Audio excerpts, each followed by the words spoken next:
6 avril 2014, encore à Londres, paroles et musique de moi.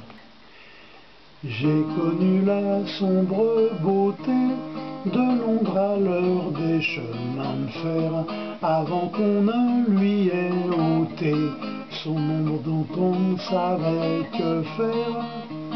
Avec son manteau de brouillard, cette ville pour les voyageurs, du prévisible et du hasard, me comptait dans ses amateurs. De droite à gauche couraient des rails, reliant des réseaux inconnus. Je les suivais où qu'elles aillent, oubliant de prendre les rues.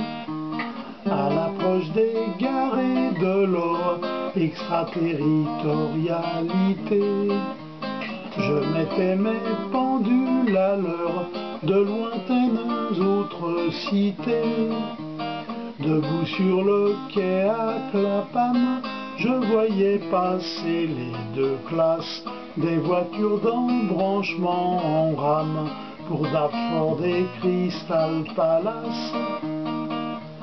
Puis je montais dans l'omnibus qui desservait jusqu'à Stratford, et au-delà c'était mon but de dépasser ces antipodes. Il y avait là toujours inquiet, s'étalant sur la rive gauche du fleuve un port, et sur ses quais les grues des quartiers de débauche. Les grands bateaux, dans leur silence, la tête restée ailleurs en fraude, regrettaient l'océan immense qui croise au pays des pagodes.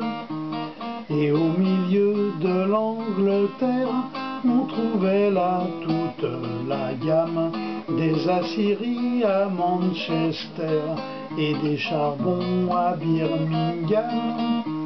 De Leicester jusqu'à Bradford s'étalait le pays minier, avec dressé là en désordre ses hauts fourneaux crachant l'acier. Quittant la route qui se perd ou bute sur les voies ferrées, je passais ces chemins de fer à New Cross dessous le Remblai. Les chaperonnais comme gouttières la tranchée sèche du canal, pour faire l'école buissonnière par où j'allais au Taj Mahal. Les Indes ce n'était plus qu'un rêve dans mon assiette au restaurant, rêve d'échouer sur une grève un peu plus loin sur mon vieux plan. Les belles indiennes en sari et les indiens portant turban, dans de beaux plats servaient le riz aux forts épices du Décan. Pour me guérir d'un simple rhume et aussi me faire porter pâle, je marchais à travers la brume vers chez le carabin local. Maintenant je me sentais tout chose, car par hasard le sort m'échut de frapper à la porte close de feu le docteur Fumanchu. Puis je croisais sur mon chemin quelques passantes égarées, au visage pâle qu'ont les humains qui ont fleuri dans la forêt.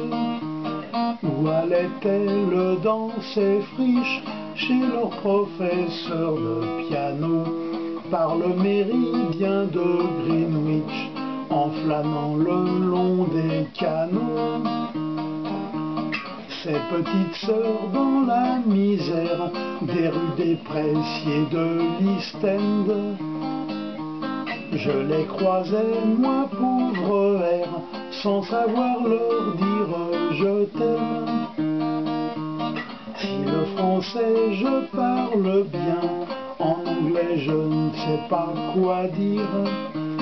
Aux filles d'Albion, 3 fois rien, dans la vraie langue de Shakespeare.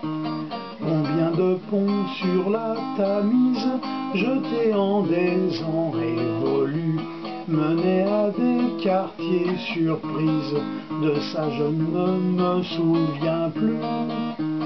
Combien de rues dans ma mémoire menaient à ces quartiers perdus, dont je ne connais pas l'histoire, mais c'est qu'il y a beaucoup plus.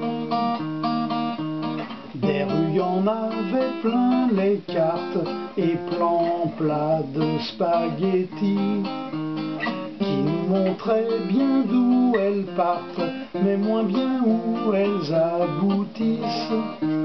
J'ai aimé le décor de Londres, ce vieux décor des années 30, bien avant que ne vienne au monde ma mémoire pour qu'elle m'enchante. J'ai aimé le décor de Londres, ce vieux décor des années 30, bien avant qu'elle ne naisse au monde ma mémoire pour qu'elle m'enchante.